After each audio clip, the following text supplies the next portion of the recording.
and Bryson Sands. If you know a little about me, you know that my middle name is Adventure, isn't it? I can tell you stories. Hanging off rocks with one finger, climbing up slippery, icy slopes, adventuring with bears, cougars, wolves. My greatest adventure, though, is this: my dating life. My dating life has been my greatest adventure throughout my whole life. Now think back to your dating times. You're probably all in a committed relationship now, but think back to the early days. That's a long time. It's a long time ago. I know it's dusty.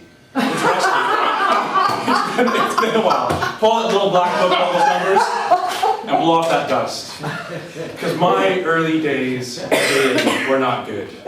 I remember going out with girls, and they didn't go so well.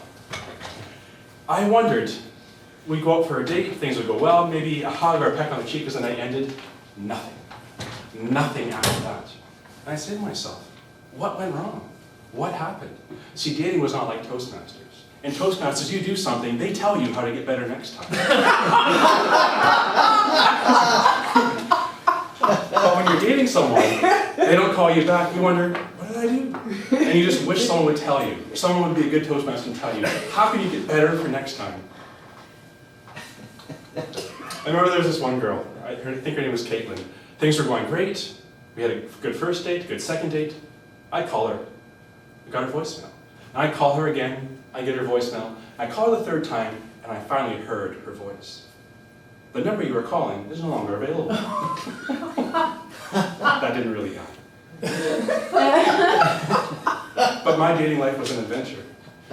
Fortunately, I had the good fortune to join a wonderful group called Transforming Speakers.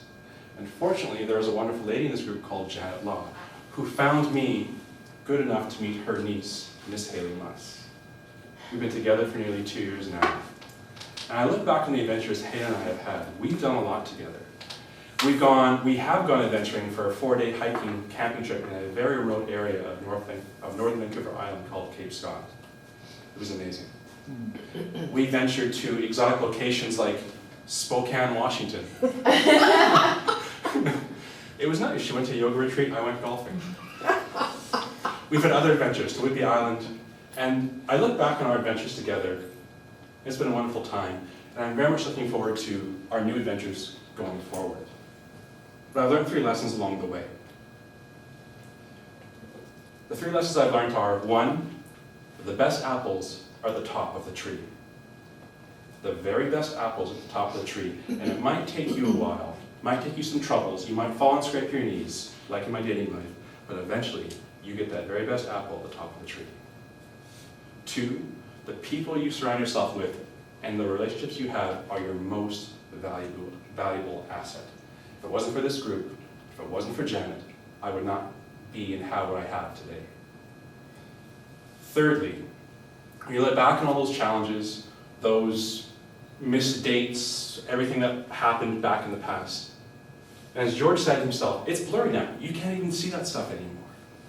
All those challenges you had have faded. All that trouble, all that junk is gone. There's no point in looking back, no point in dwelling on it. Just learn from it and look forward to the next adventure.